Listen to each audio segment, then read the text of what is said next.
నమస్కారం S channel news కి స్వాగతం. ఈనాటి వార్తా విశేషాలు. స్వర్గీయ శాసనసభ్యులు వంగవీటి మోహనరంగ 36వ వర్ధంతి కార్యక్రమం జరిగింది. కార్యక్రమంలో శాసనసభ్యులు బోండా ఉమామేశ్వరరావు పాల్గొని పేదలకు అన్నదానం, వస్త్రదానంతో పాటు పండ్ల పంపిణీ చేశారు. పాయకాపురం కండ్రిక కూడలిలో ఉన్న వంగవీటి మోహనరంగ విగ్రహానికి ఉమా పూలమాలలు వేసి ఘనంగా నివాళులర్పించడం జరిగింది. వంగవీటి మోహనరంగ అమరులై 36 సంవత్సరాలు గడిచిన నేటికి ఆయన పేరు రాష్ట్ర వ్యాప్తంగా ప్రజల హృదయాల్లో ఉందని తెలియజేశారు. వంగవీటి మోహనరంగ సామాన్య కుటుంబంలో పుట్టి నగర ప్రజలతో మమేకమై కార్పొరేటర్ గాను గెలుపొంది నిరంతరం ప్రజా సమస్యలపై అనేక పోరాటాలు చేశారని, ప్రజల మధ్యలో నిలిచిన ఆయన శాసనసభ్యులుగా గెలుపొందారని తెలియజేశారు. అలాగని ప్రజా సమస్యల పరిష్కారం కోసం తుదికంటూ నిలిచిన ప్రజానేత వంగవీటి మోహనరంగాని కొనియాడారు. అలాగనే అటు కృష్ణలంకలో, ఇటు గాంధీనగర్లో, మరొక పక్క సింగ్నగర్, పాయకాపురంలో, ఇంకొక పక్క పాత బస్తీలో ఎవరికి ఏ సమయంలో ఆపద కలిగినా క్షణాలలో అక్కడ ఉండి ఆ సమస్యను పరిష్కారం చేసిన ప్రజానాయకుడని తెలియజేశారు. ప్రజల గుండె చప్పుడు రంగన్న అని ఆయన చేసినటువంటి సేవలను, ఆయన నడిపించినటువంటి క్రమశిక్షణతో కూడిన నాయకత్వం అని తెలియజేశారు. ఆనాడు ఆయన శిష్యులుగా, అనుచరులుగా నడిచిన తాము ఇప్పుడు ఈ స్థాయికి వచ్చామంటే ఆయన దగ్గర నుంచి నేర్చుకున్న, ఆయన చూపినటువంటి మార్గమేనని ఆనాడు జరిగిన విషయాలను గుర్తు చేసుకున్నారు.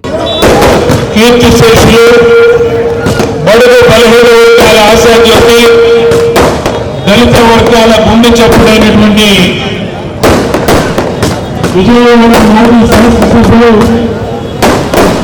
వంగవీటి మోహనరంగ గారి 36వ వర్ధంతి సందర్భంగా రాష్ట్రం మొత్తం ఆయన అభిమానులు, పేద ప్రజలు, బడుగు బలహీన దళిత మైనార్టీ వర్గాలు ఇవాళ ఆయనకి ఘన నివాళులు అర్పిస్తా ఉన్నాయి. ఒక్కసారి ఆయన వర్ధంతి సందర్భంగా ఆయన ఘన చరిత్రను మనం మననం చేసుకోవాల్సినటువంటి అవసరం ఉందని ఈ సందర్భంగా గుర్తు చేస్తా ఉన్నాం. ఈరోజు ఈ నియోజకవర్గ శాసనసభ్యుడిగా ఆయన వర్ధంతి కార్యక్రమాన్ని మంజూరైన ముఖ్యమంత్రి సహాయ నిధి చెక్కులను ఎమ్మెల్యే బోండా ఉమామేశ్వరరావు లబ్ధిదారులకు అందజేశారు. తెలుగుదేశం పార్టీ ప్రభుత్వం బడుగు బలహీన వర్గాల సంక్షేమం, ఆరోగ్యం పట్ల పూర్తి భరోసా కల్పిస్తుందని ఉమామేశ్వరరావు తెలిపారు. సెంట్రల్ నియోజకవర్గం తెలుగుదేశం పార్టీ కార్యాలయంలో జరిగిన కార్యక్రమంలో ముఖ్యమంత్రి సహాయ నిధి నిరుపేదలకు అత్యవసర సమయాల్లో ఆసరాగా నిలుస్తుందని ఈ సందర్భంగా తెలియజేశారు. సెంట్రల్ నియోజకవర్గంలోని 58వ డివిజన్ వడ్డెర కాలనీకి చెందిన సిరివెల్ల రామచంద్రన్ 2,63,661 రూపాయలు మరియు 30 డివిజన్ మధ్యకట్టుకు చెందిన ముదులు దుర్గా భవానీ అనే మహిళకు 32,500 CMRF చెక్కుల్ని ప్రభుత్వ విప్ సెంట్రల్ నియోజకవర్గ శాసనసభ్యులు బోండా ఉమామేశ్వరరావు అందజేయడం జరిగింది. ఈ సందర్భంగా బోండా ఉమ మాట్లాడుతూ సీఎం రిలీఫ్ ఫండ్ ద్వారా రాష్ట్ర వ్యాప్తంగా ఎందరో నిరుపేదల ప్రాణాలు నిలబడుతున్నాయని చెప్పారు. రాష్ట్రంలో వైద్యం, విద్యకు సీఎం నారా చంద్రబాబు నాయుడు పెద్దపీట వేస్తున్నారని, రాష్ట్రంలో అనారోగ్యంతో బాధపడుతున్న వారు భయపడవద్దని ప్రభుత్వం తరపున ఆర్థిక సహాయం అందిస్తామని ఎమ్మెల్యే బోండా ఉమ భరోసా ఇచ్చారు. ఆర్థిక సంస్కరణ సారథి మన్మోహన్ సింగ్ వయో సంబంధిత సమస్యలతో ఢిల్లీలోని ఎయిమ్స్ లో చికిత్స పొందుతూ తుది శ్వాస విడిచారు. వీరి మరణం పట్ల నగరంలోని కాంగ్రెస్ కార్యాలయమైన ఆంధ్రరత్న భవన్లో ఆ పార్టీ నాయకులు మన్మోహన్ సింగ్ మరణం పట్ల సంతాపం వ్యక్తం చేశారు. నగరంలోని కాంగ్రెస్ పార్టీ కార్యాలయం ఆంధ్రరత్న భవన్లో మాజీ ప్రధానమంత్రి మన్మోహన్ సింగ్ సంతాప సభ కార్యక్రమాన్ని నిర్వహించడం జరిగింది. దేశ ఆర్థిక వ్యవస్థను పటిష్టపరచడంలో మన్మోహన్ సింగ్ తనదైన ముద్ర వేశారని, వారి మరణం తీవ్ర దిగ్భ్రాంతికి గురి చేసిందని కాంగ్రెస్ పార్టీ నాయకులు మస్తాన్ వలి, నరహరిశెట్టి నరసింహారావు, పలువురు నాయకులు తెలియజేశారు. మరియు విజయవాడ నగర కాంగ్రెస్ పార్టీ సభ్యుల ఆధ్వర్యంలో మాజీ ప్రధాని, మాజీ ఆర్థిక శాఖ మార్చులు, అలాగే రిజర్వ్ బ్యాంక్ ఆఫ్ ఇండియాకి గవర్నర్గా చేసినటువంటి వ్యక్తి, దాదాపు 30 సంవత్సరాలు రాజ్యసభలో సుదీర్ఘమైనటువంటి ఆయన రాజకీయ జీవితాన్ని అవలేలగా చేసినటువంటి వ్యక్తి, అజాత శత్రువు. ఎవరైతే వాళ్ళ ముని ఆయన మాట్లాడరన్నారో వాళ్ళ నోర్లు ముయించాడు. ఆ రోజు చేసేవాడు మాట్లాడేవాడు చేయడు. మన జగమెరిగిన సత్యం అది నిరూపించినటువంటి స్థితప్రజ్ఞుడే మన మన్మోహన్ సింగ్ గారు అని కూడా మనవి చేసుకుంటూ, ఒక విధేయత, పార్టీలో ఉంటే క్రమశిక్షణగా ఉండాలి, ఎలా పనిచేయాలని ఆయనకు అప్పచెప్పిన ప్రతి బాధ్యత రాజ్యసభలో ప్రతిపక్ష నాయకుడు హోదా ఇస్తే బ్రహ్మాండంగా చేశాడు. దేశానికి ఆర్థిక శాఖ మంత్రికి ఇస్తే బ్రహ్మాండంగా చేసి దేశ మైనార్టీ ప్రభుత్వం నాడు పివి గారిన మెజార్టీ ప్రభుత్వంగా తీసుకొచ్చారు.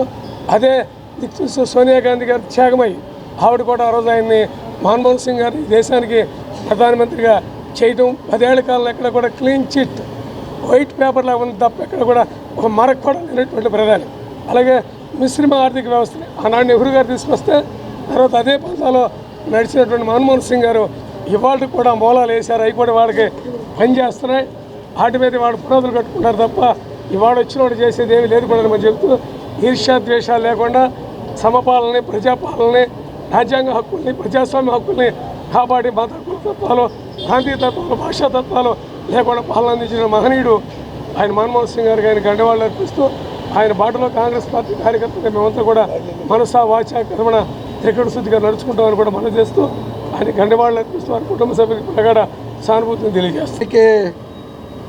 ఆర్థిక రంగంలో ప్రత్యేకమైన మార్గాన్ని ఏర్పాటు చేసినటువంటి గొప్ప మేధావి శ్రీ మన్మోహన్ సింగ్ గారు మరణించడం అనేటటువంటిది కాంగ్రెస్ పార్టీకి, మరి ముఖ్యంగా భారత జాతికి తీరని లోటుగా భావించాల్సినటువంటి పరిస్థితి. శ్రీ మన్మోహన్ సింగ్ గారు రిజర్వ్ బ్యాంక్ చైర్మన్గా, ప్రణాళికా బోర్డు ఉపాధ్యక్షులుగా ఆర్థిక రంగానికి, భారతదేశానికి ఆ రోజు అభివృద్ధి చెందుతున్న భారతదేశానికి ఎటువంటి ఆర్థికమైనటువంటి నిర్ణయాలు కావాలో బాగా తెలిసినటువంటి వ్యక్తిగా సరళీకృత ఆర్థిక విధానాలు తీసుకొచ్చి ఇవాళ ప్రపంచాన్ని, భారతదేశాన్ని కలిపి ఒక ముందుకు తీసుకెళ్ళినటువంటి గొప్ప మేధావి. ఇవాళ ప్రపంచంలో ఆర్థిక రంగంలో భారతదేశం గొప్ప దేశం అవటానికి ఆయన తీసుకున్న నిర్ణయం అనేటటువంటి విషయం. అదొకటే కాదు, కింద స్థాయిలో ఉన్నటువంటి ప్రతి పౌరుడికి ఆర్థికపరమైనటువంటి వెసులుబాటు ఉండాలి అనేటటువంటి ఆలోచనతో జాతీయ ఉపాధి హామీ పథకాన్ని తీసుకురావడం కానివ్వండి, ప్రతి మనిషికి తప్పనిసరి చదువుకోవాలి అనేటటువంటి దానిలో తప్పనిసరిగా విద్యా అవసరం కావాలని, ఉపాధి అవసరం కావాలని చెప్పి ప్రతి ఒక్కడికి ఆహార చట్టాన్ని తీసుకొచ్చి ఆ రోజు యూపీఏ 1 కానీ యూపీఏ 2 కానీ, ప్రత్యేకించి ఆంధ్ర రాష్ట్రం స్వర్ణయుగం ఆ రోజుల్లో ప్రతి పథకానికి కావాల్సినటువంటి నిధులను సమకూర్చడంలో ఆ రోజు కాంగ్రెస్ ప్రధానమంత్రిగా ఆంధ్ర రాష్ట్రానికి ప్రత్యేకమైన గుర్తింపించినటువంటి పరిస్థితి. రాష్ట్ర వ్యాప్తంగా పెండింగ్ లో ఉన్న 3,580 కోట్ల రూపాయల ఫీజు రియంబర్స్మెంట్ స్కాలర్షిప్ ని తక్షణమే విడుదల చేయాలని ఏఐఎస్ఎఫ్ రాష్ట్ర ప్రధాన కార్యదర్శి బందెల నాసరిచి డిమాండ్ చేశారు. జీవో నెంబర్ 77 ని రద్దు చేయాలని అన్నారు. గాంధీనగర్ ప్రెస్ క్లబ్ లో విద్యార్థి యువజన సంఘాల ఆధ్వర్యంలో విలేకరుల సమావేశాన్ని నిర్వహించడం జరిగింది. ఈ సందర్భంగా ఆయన మీడియాతో మాట్లాడారు. రాష్ట్ర ప్రభుత్వం అధికారంలోకి వచ్చి నెలలు గడుస్తున్న విద్యా దీవెన, వసతి దీవెనల్ని మార్చింది. కానీ ప్రభుత్వం ఇచ్చిన హామీ మేరకు పెండింగ్ లో ఉన్న బకాయిలను చెల్లించడంలో అలసత్వం వహిస్తుందని విమర్శించడం జరిగింది. ప్రభుత్వం పెండింగ్ లో ఉన్న బకాయిలను తక్షణమే విడుదల చేయాలని అన్నారు. జీవో నెంబర్ 77 ని రద్దు చేయాలని 2 నెలల నుంచి రాష్ట్ర ప్రభుత్వానికి వినతి పత్రాల రూపంలో, నిరసనల రూపంలో విద్యార్థుల బాధను తెలియజేస్తున్నా కూడా దున్నపోతు మీద వర్షం పడినట్లుగా రాష్ట్ర ప్రభుత్వం వ్యవహరిస్తుందని తెలియజేశారు. డిసెంబర్ 30న నగరంలో ధర్నా చౌక్ నందు జరిగే పౌర దీక్షకు విద్యార్థి లోకం పాల్గొని జయప్రదం చేయాలని పిలుపునిచ్చారు. నమస్కారం, నా పేరు బందెల నాసర్జీ, ఏఐఎస్ఎఫ్ రాష్ట్ర ప్రధాన కార్యదర్శి. రాష్ట్ర వ్యాప్తంగా పెండింగ్లో ఉన్న ఫీజు రియంబర్స్మెంట్ బకాయిలను, స్కాలర్షిప్ బకాయిలను 3,580 కోట్ల రూపాయలను తక్షణమే విడుదల చేసి రాష్ట్ర వ్యాప్తంగా డిగ్రీ, బీటెక్, అదేవిధంగా పీజీ విద్యార్థులు న్యాయం చేయాలని చెప్పని ఏఐఎస్ఎఫ్గా, ఇతర విద్యార్థి సంఘాలుగా గత 2 నెలల నుంచి ఈ రాష్ట్ర ప్రభుత్వాన్ని వ్యతిరేకంగా నిలదీస్తూనే ఉన్నాము. ఈ నెల డిసెంబర్ 30వ తేదీన విజయవాడ నగరంలో అన్ని విద్యార్థి సంఘాల ఆధ్వర్యంలో ప్రధానంగా AISF, NSUI, AISA, YSRSU, youth Congress, AIYF సంఘాల ఆధ్వర్యంలో డిసెంబర్ 30వ తేదీన పౌరదీక్ష పిలుపునడం జరిగింది. రాష్ట్రంలో ఎన్నికల సమయంలో అధికారంలోకి రాకముందు ఇదే సొంత మంగళగిరి నియోజకవర్గంలో నారా లోకేష్ గారు హామీ ఇచ్చారు. యువగలం పాదయాత్రలో మేము అధికారంలోకి వచ్చిన వెంటనే, కూటమి ప్రభుత్వం ఏర్పడ్డ వెంటనే తక్షణమే 2 నెలల్లో రాష్ట్ర వ్యాప్తంగా ఉన్న పెండింగ్లో ఉన్న రియంబర్స్మెంట్ స్కాలర్షిప్లు విడుదల చేసి ప్రతి ఒక్క విద్యార్థి చేతిలో సర్టిఫికేట్లు ఇప్పించే బాధ్యత నాదని చెప్పని లోకేష్ గారు అధికారంలోకి వచ్చారు. విద్యాశాఖ మంత్రిగా బాధ్యతలు తీసుకున్నారు. 35వ సౌత్ జోన్ అంతర్రాష్ట్ర ఆక్వాటిక్ ఛాంపియన్షిప్ పోటీలు గాంధీనగర్లోని సర్విజీ నగరపాలక సంస్థ ఈత కొలనులో నేటి నుంచి ప్రారంభమయ్యే ఈ పోటీలకు దేశంలోని పలు ప్రాంతాలైన ఆంధ్రప్రదేశ్, కర్ణాటక, కేరళ, తమిళనాడు, పుదుచ్చేరి, తెలంగాణ రాష్ట్రాల నుంచి 500 మంది వరకు స్విమ్మర్లు ఈ పోటీలో పాల్గొనేందుకు వచ్చారు. గ్రూప్ 1, 2, 3 విభాగాల్లో బాలబాలికలకు వేర్వేరుగా పోటీల్ని నిర్వహించడం జరిగింది. అలాగే ఈ పోటీలు ఈ నెల 27, 28, 29వ తేదీలలో 3 రోజుల పాటు జరుగుతాయని తెలిపారు. కార్యక్రమానికి ముఖ్య అతిథులుగా రాష్ట్ర క్రీడా శాఖ మంత్రి మండేపల్లి రాంప్రసాద్ రెడ్డి, పార్లమెంటు సభ్యులు శివరాజ్, స్టాఫ్ చైర్మన్ రవినాయుడు, ఎండి PS Girisha, VMC commissioner HM Dhyanachandra పాల్గొంటున్నట్లు తెలిపారు. నా పేరు ఏ Mohan Venkatram, secretary of Andhra Pradesh amateur aquatic association. ఇక్కడ ఈ ఇయర్ 2024 ఆంధ్రప్రదేశ్ ఈ 35th south zone aquatic championship conduct చేస్తున్నది. ఇదేమో మన ఎన్టీఆర్ డిస్ట్రిక్ట్ విజయవాడలో ఇది హోస్ట్ చేస్తున్నాం. So total 5 states and 1 union territory will be participating. Total number of participants are around 450 plus అండి. దీంట్లో swimming events and water polo conduct చేస్తాం మేము. Total 104 swimming events for boys and girls, and water పోలోలోని 5 states boys and girls participate చేస్తున్నారు. So ఇది 3 రోజులు జరుగుతుందండి. ఇది 27, 28, 29 తారీఖుకి. సో 27 ఈవినింగ్ 4 o'clock మా ఇనాగ్రేషన్ ఫంక్షన్ ఉంది. ఇనాగ్రేషన్ ఫంక్షన్కి మన స్పోర్ట్స్ మినిస్టర్ గారు, తర్వాత ఎంపీ గారు, తర్వాత శాప్ చైర్మన్, శాప్ ఎండి గారు, అదులు ఎక్కువ మంది వస్తున్నారు. అలాగే క్లోజింగ్ సెరమనీ ఏమో 29th ఈవినింగ్ చేస్తాం. అది దానికి ఇక్కడ ఎమ్మెల్యే గారు వస్తారు దానికి క్లోజింగ్ సెరమనీకి. సో టోటల్ మీకు చెప్పింది 104 ఈవెంట్స్ స్విమ్మింగ్లో అవుతుంది, ప్లస్ వాటర్ పోలోలోని 10 టీమ్స్ వచ్చాయండి, బాయ్స్ అండ్ గర్ల్స్. సో ఈ 3 రోజులు after swimming morning 8 o'clock to 10:30 water polo games అవుతాయి. మళ్ళీ 2 o'clock తర్వాత మళ్ళీ evening 4 o'clock to 8 o'clock swimming event. Reddy, నేను state amateur aquatic association vice ప్రెసిడెంట్ను. ఈ ఈవెంట్ మన ఎన్టీఆర్ జిల్లా యాజ్ వెల్ యాజ్ ఎన్టీఆర్ జిల్లా ప్రెసిడెంట్గా కూడా ఉన్నాను. ఈ ఈవెంట్ మన ఎన్టీఆర్ జిల్లా సర్ విజీ స్విమ్మింగ్ పూల్లో కండక్ట్ చేస్తున్నాము. ఇది 35th south zone national aquatic championships. ఈ ఈవెంట్కు మనం మొత్తం 5 స్టేట్స్ ఈవెంట్కి వచ్చాయి. వీరికి అకామిడేషన్స్, వీళ్ళకి ఫుడ్, ఇవన్నీ మన డిస్ట్రిక్ట్స్ తరపున, మన ఎన్టీఆర్ జిల్లా కృష్ణా జిల్లా తరపున ఆర్గనైజేషన్ కమిటీ ప్రొవైడ్ చేస్తున్నాము. ఈ ఈవెంట్ సక్సెస్ అవ్వాలని కోరుకుంటూ మన సపోర్టింగ్ టీమ్స్, వేరే స్టేట్స్ నుంచి వచ్చిన కోచెస్, వీళ్ళందరికీ అన్ని అకామిడేషన్స్ క్రియేట్ చేసి బాగా సపోర్ట్ చేస్తున్నాము. మాకు ఈ ఈవెంట్ సక్సెస్ చేయడానికి చాలామంది ముందుకు వచ్చారు. వారిలో మేజర్ జిఎం ఎలక్ట్రికల్స్ వాళ్ళు, తర్వాత డాక్టర్ రవికాంత్ అని, కొంగర రవికాంత్ గారని ఆయన సపోర్ట్ చేస్తున్నారు. అట్లే సతీష్ గారు, అట్లా చాలామంది స్పాన్సర్స్ ఉన్నారు. వీటికి వాళ్ళందరికీ స్పెషల్గా థ్యాంక్స్ చెప్తున్నాను. ఈ ఈవెంట్ ఆర్గనైజేషన్లో మా డిస్ట్రిక్ట్ అసోసియేషన్ చాలా హెల్ప్ చేస్తుంది, యాజ్ వెల్ యాజ్ మా స్టేట్ అసోసియేషన్ కూడా.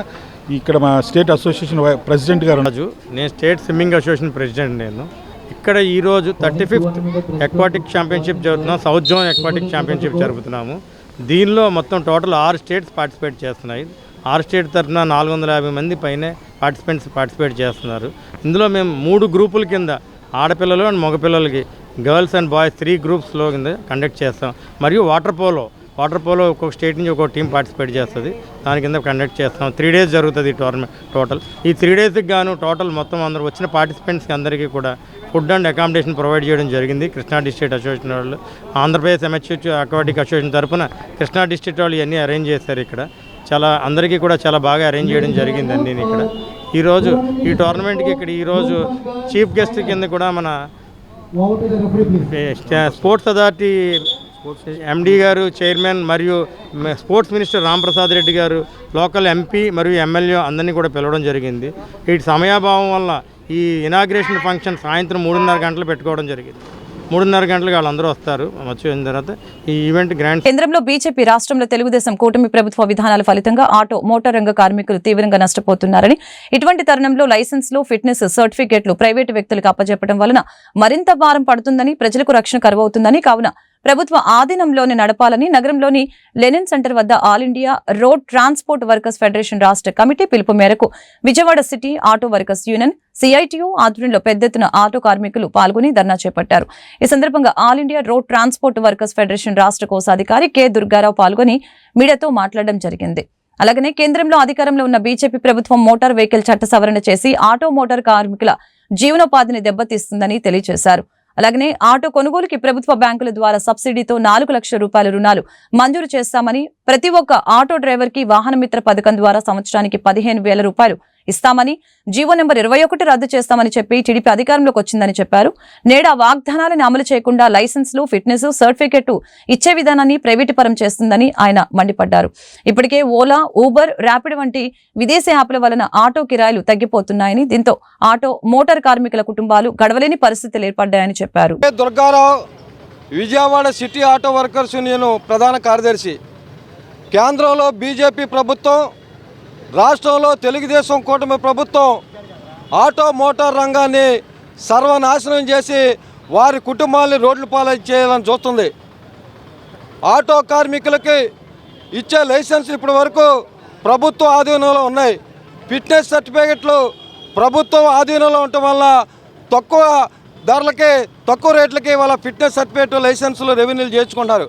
కానీ ప్రభుత్వం ఇవాళ ప్రైవేటు వ్యక్తులకు లాభాలు చేయడం కోసం ఇవాళ లైసెన్సుల్ని, ఫిట్నెస్ సర్టిఫికేట్ని ప్రైవేట్ పరం చేయాలని చెప్పని చూస్తున్నారు. దీనివల్ల ఆటో కార్మికులకు భారాలు పట్టడంతో పాటు ఇవాళ లైసెన్స్ ప్రైవేటీకరణ చేస్తే ప్రజలకి రక్షణ లేకుండా పోతుందని చెప్పనేది Vijayawada city auto workers union తరఫున ప్రభుత్వానికి తెలియజేస్తున్నాం. గతంలో తెలుగుదేశం కూటమి ప్రభుత్వం ఎన్నికల ముందు ఆటో మోటార్ కార్మికులకి సంక్షేమ బోర్డు ఏర్పాటు చేస్తామని చెప్పని అన్నారు. 7 నెలలు వచ్చి అధికారంలోకి వచ్చిన ఆయన ఇవాళ సంక్షేమ బోర్డు గురించి ఊసేస్తున్న పరిస్థితి. ఆటో కార్మికులకి ఆటోలు కొనుగోలు చేసుకోవడం కోసం ప్రభుత్వం ద్వారా 4 లక్షల రూపాయల సబ్సిడీతో లోన్లు ఇస్తామని చెప్పారు. వార్తలు ఇంతటితో సమాప్తం. మరొక బులెటిన్లో మళ్ళీ కలుద్దాం. నమస్కారం.